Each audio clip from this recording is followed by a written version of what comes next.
Mike Weir, welcome to the RevAmp podcast show. We are absolutely excited to have you on board here today to learn from you and to gather from something from your experiences. For those who don't already know you, if you would just maybe start by introducing yourself, your role, and a little bit about your company, and that'd be a great opening point. Excellent. Thank you. It's great to be on the program today. So this is Mike Weir. I'm the Chief Revenue Officer at G2. G2 is the world's largest software marketplace where we aspire to help buyers make better, more informed, and efficient decisions on what software is going to help their business, their government, their educational institution to be able to meet their mission. In my role, I work with the whole revenue organization for G2 globally, with the partnerships organization and our customer success organization to ensure that our clients who are trying to engage with and impact the buyers using our platform are equally as successful as those buyers in making their decisions. Fantastic. So I know something from speaking with you prior that that other people might know. I know that aside from being a fantastic part of the G2 team, you're also a global traveler and have brought those experiences to the table. Just before we dig into the tech side of things, what's been the highlight for you from your traveling experiences? Any place that stand out for you? Yeah, so many places actually. As I mentioned before we started, I've been to almost every single continent in the world. I do have to plan that trip to Antarctica. I'm looking for that boat that I can get on so I can just put a foot on Antarctica and say I've been everywhere. But the places that I have been, one of the most notable was going to South Africa and spending a week in Cape Town, traveling around the southern coast, and then eventually going on safari for a week. It was a life-changing experience. We were exceptionally lucky that we saw the big five in the first 48 hours that we were on safari. So we were exceptionally lucky and blessed to be able to go on such an amazing experience. And I've encouraged everybody since to head over to South Africa, go on safari, and meet the amazing people. That's very cool. I wonder which safari park was it that you visited? Do you remember? So it was a private part just off of the west side of Kruger National Park. Awesome. So I can't recall the very specific place. This is now about, almost a decade ago. So I grew up visiting Kruger National Park every single vacation because we were just around the corner from there. So that was our local for every vacation. So yeah, the watering hole at sunset was a highlight growing up as a kid over there, and seeing all the wildlife come to that. So I don't know what the segue is from wildlife parks to tech, and I'll think about that at another stage. But today we want to tackle, your role as CRO within the context of RevOps and how you partner with business planning to look forward, and why that is, of course, maybe start off with why that is important for you at G2 Crowd at your stage of growth, because I think that's the context for it. You guys are at a certain stage right now where you want to be predictable in terms of your revenue modeling. So if you wouldn't mind just laying out the foundation for why is that kind of high up on your agenda right now? Yeah, you're really touching on one of the most important parts, is that we have to build a predictable revenue stream, a predictable growth path that our executive team aligns on, our company aligns on, our investors align on. And one of the foundations of doing that is using our data and our predictive analytics exceptionally well.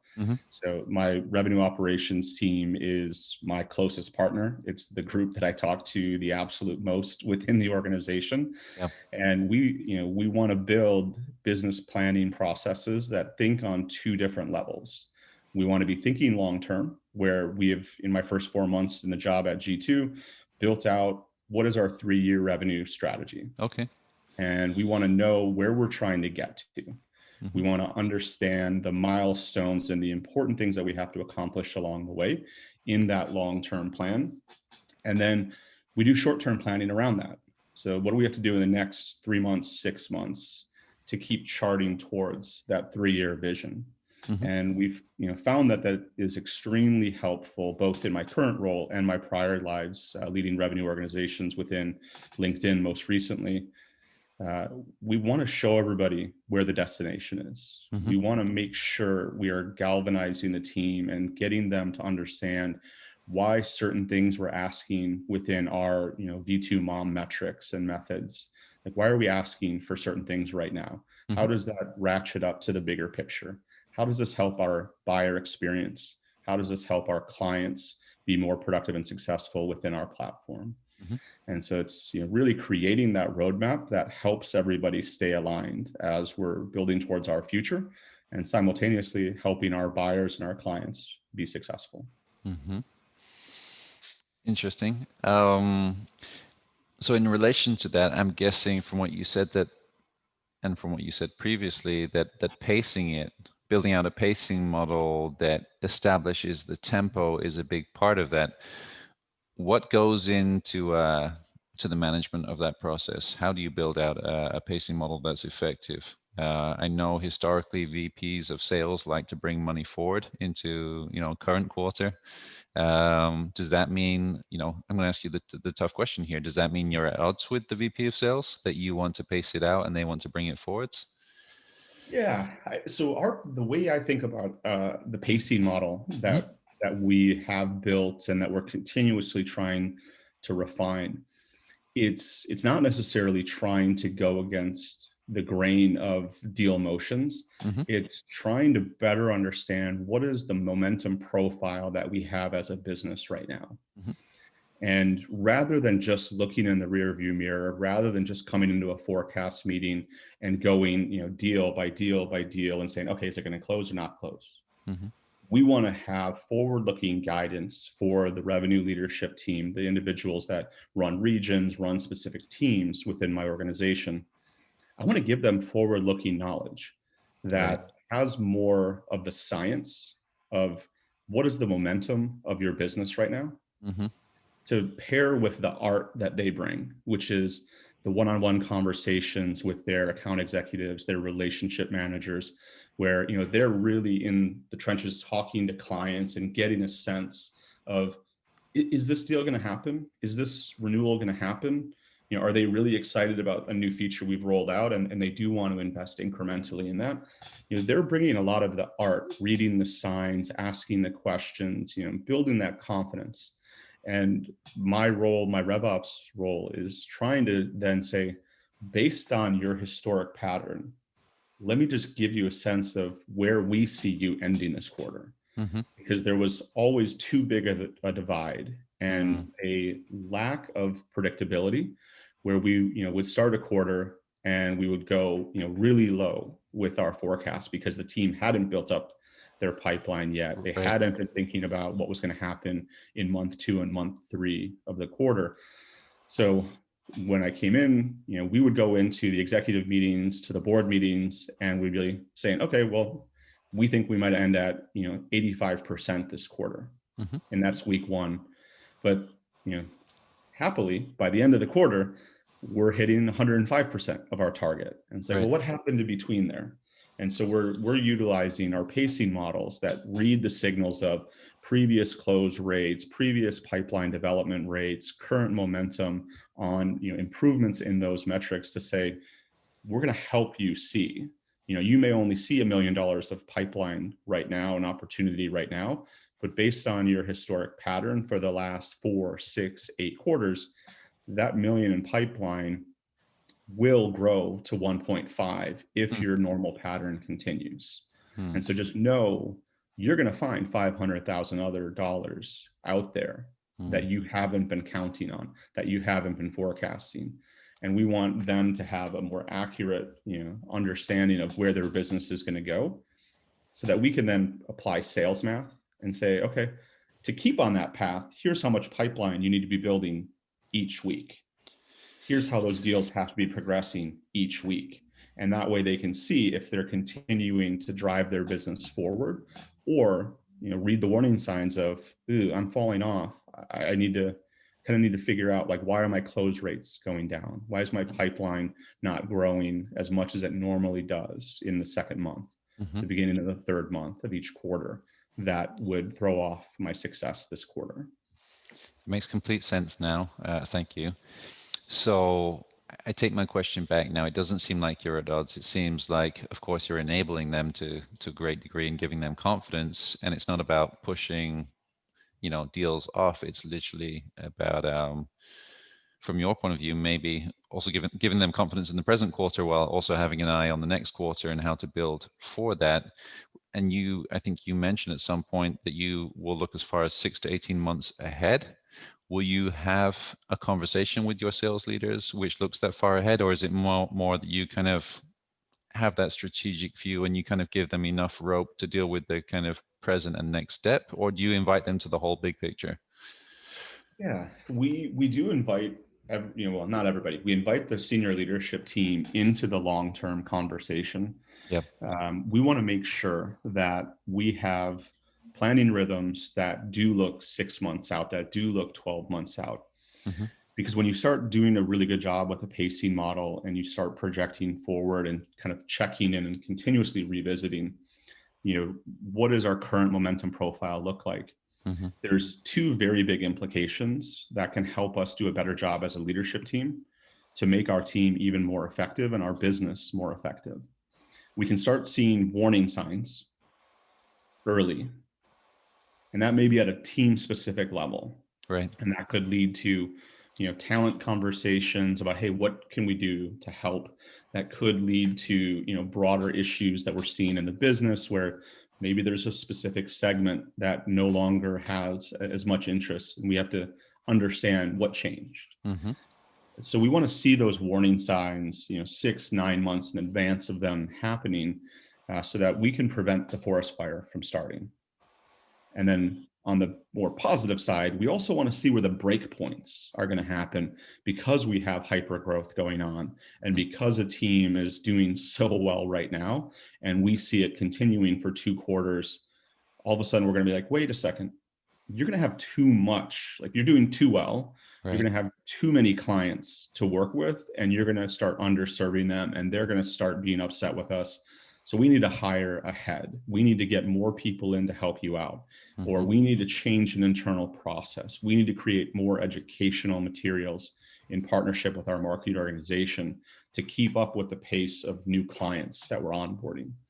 So we want to look for those, warning signs as well as those really positive breakpoints to plan ahead, so that we are preventing issues from happening before, a fire drill hits and they're like, I've got too much going on. I can't handle the number of clients I've got. It's like, okay, we've already planned for that and we're already working ahead. So you don't ever get to that point as a relationship manager to say, I've got too much, I'm working too hard. So we want to keep that workload balance really well. So Mike, you mentioned to me prior that in terms of some of the building blocks of this model, you've covered revenue forecasting and touched on that to some degree. Future headcount you just touched on there, and then the third pillar that you shared with me was the Apex requirements. So what does that mean? What is that all about in relation to this model? Yeah, so the operating expenses are also pretty key. A company like G2, especially during COVID times, we want to be very smart about where we're investing our cash. And so the more we can plan ahead, the more we can see where some issues are going to be. We're not making just snap judgments. We are analyzing what is some of the biggest risk that we're facing, what are some of the biggest upside opportunities that we have. And we're making investments appropriately, not just in the headcount, as I was alluding to before, but where could we spend cash to help improve our content, to help advance our go-to-market with a marketing campaign about a new product feature that isn't getting as much adoption. And we are really excited about it. And we want more of the market to know about it. So we're utilizing some of this forward-looking projections to say, we're building a stable revenue stream so we can actually spend $25K now to run a marketing campaign to make sure that our clients know about this feature. That's awesome. And they're just not adopting it as much as we'd like. So we can predict more of where our revenue is going to be able to add to the business case of why we can invest dollars right now to help our go-to-market strategy.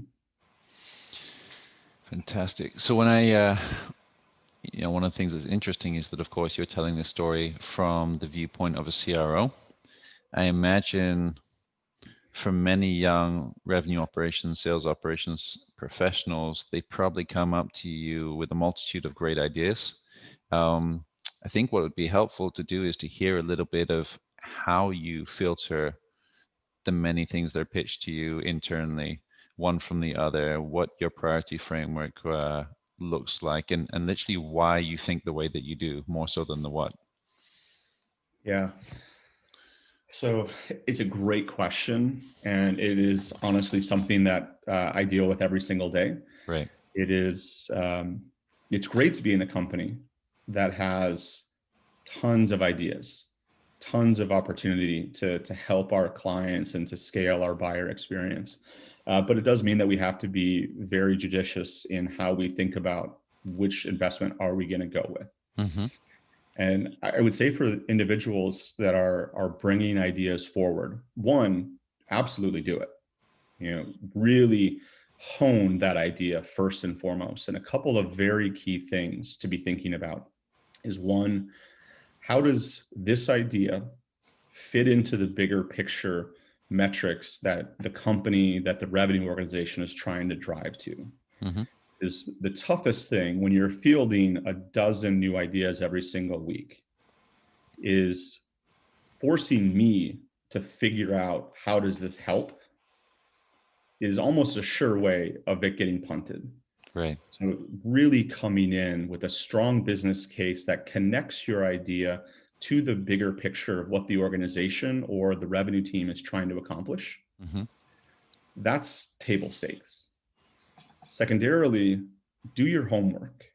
Reach out to broader parts of the revenue organization and build that supporter base of individuals. Because the first thing I'm going to do if like the RevOps team comes to me with an idea, or if product marketing comes to me with an idea, is ask, who is behind this? So there's 10 different teams within my organization that should be using this idea. How many of them have already said that they support it, that they're excited about it, that they're eager to do this? Mm-hmm. And if you haven't built that consensus, I'm going to ask you to go out and build that consensus. Because one of the challenging things as an individual that sits in the executive team is, you know, I don't want to have to force things on my team. I want to be able to fit things into the way the team operates to be successful. So it is extremely important not just to use me as a lever to force people to do things. Mm-hmm. You have to be able to make sure your idea fits into the bigger picture, help sell that into the teams, because at the end of the day, if they're not buying into it, I could do a top-down edict, but we're going to have really bad adoption, and we're going to spend a ton of extra time Mm. trying to get people to use, you know, that new sales tech that you wanted to get in for, you know, call listening as an example. But if you've built that base of support, if they're helping sell this into me with you, then you're off to a great start because you've connected it to the bigger picture. You've built that base of support, and it becomes much easier for me to say, okay, in the grander scheme of things, this idea fits what we're trying to do. This idea has broad support. So ultimately, if we invest in it, it should be successful. And I believe that it will drive the impact that you say it will. So let's do it. In real terms, not from your perspective, but from perhaps the one that would be rolling up to you, there's a potential challenge there that I see, and that's Mhm. the fact that the person who might be best at gaining consensus, maybe they're the most likable, maybe they're the most political, maybe they're the most strong-minded, might not be the same person that has the best and most intelligent ideas. They might be two completely different people. So how do you create that culture where it works and where it happens without the need to become more political? Yeah, yeah, I'm not a fan of politics. I couldn't think of a more gentle way to ask that, but you know, sometimes Yeah, once you say that everybody has to adopt it, then people might start to say, well, I need you to adopt my idea first before I promote your idea second. So you have to protect that, Mike, in terms of you being the CRO and creating the expectation. You have to make sure that you don't create a breeding ground for that nonsense. So how do yeah, you do that? yeah. I think there's just an aspect of transparency Hmm. and really creating forums for people to showcase and share ideas. Okay. There isn't hierarchy. within our organization. I haven't operated that way at prior companies either. Mm-hmm. If you have an idea, you can bring it to me without question. And so there is a need for senior leadership, anybody in leadership, to be open to hearing people's ideas. Great. And there's a difference of saying, you just flat out shutting somebody down and closing the door and saying, walk away, versus I've heard your idea, you don't have consensus. These are the 5 people that I need you to go talk to, Mm-hmm. that I need you to get feedback from, and understand, are they on board or not? Now, there's a difference in the way we approach things, because I'm a kind of a believer in the RAPID framework from the Bain organization, and then from within that RAPID framework, also utilizing kind of clean escalation processes that allow somebody to go out and try to build consensus, try to get the people that fall into that agree bucket of the RAPID. Mm-hmm. They're the recommender. They're trying to get everybody who needs to be in agreement to agreement. But if they can't get to agreement, they can still clean escalate it up to me and say, hey, I'm presenting this recommendation, but I'm going to be open and honest with this other person in the room. Right. They are not in agreement. Here's my understanding of why they're not in agreement. Right. The other person has the opportunity to say, here is why I'm not in agreement. Here's what they're not thinking about. Here's some of the other implications. And then I become the ultimate decision maker. Or it could be somebody within my own leadership team that becomes the decision maker, but they are openly and transparently hearing both sides of the argument Mm-hmm. before they make their final decision. And so part of this is creating the culture of just sharing and engaging on ideas, Mm-hmm. and then creating process and making that process very known and ubiquitous, that just because you're not getting full consensus and agreement doesn't mean we can't make a decision, doesn't Right. mean we can't push forward. Mm. We just want to do it transparently, because the politics become highly prevalent when you're going behind somebody's back after they've openly said, I don't agree with this. And they may have all the right rationale.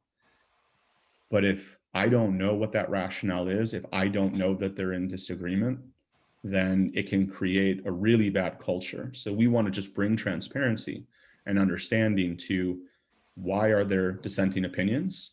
And if I do make a decision, yes or no, I also have to give equal clarity on why I agree or disagree with either side of this conversation. That sounds really both healthy and fair. So I'm glad that you expanded on that one. Mike, as we kind of wrap things up here, first of all, wanted to thank you. I hope this isn't the last time that we get to interview you and to speak together. I hope you come back X amount of months down the road and share a little bit more with us how the pacing model has worked out for you as you kind of roll it out and learn more and do more. We've obviously continuing to wish you massive success over there at G2. G2, I almost called you G2 Crowd, just G2 these days. And yeah, huge thank you from all of our audience and everybody with the RevAmp team. And yeah, we're wishing you even more success as you take things further. Awesome. Thank you again for the opportunity. Really excited for the future and can't wait to come back on again and talk more about how we've continued to advance and what else we're seeing out in this market of how CROs and RevOps can work really well together to drive their businesses forward. Perfect. Thanks, Mike.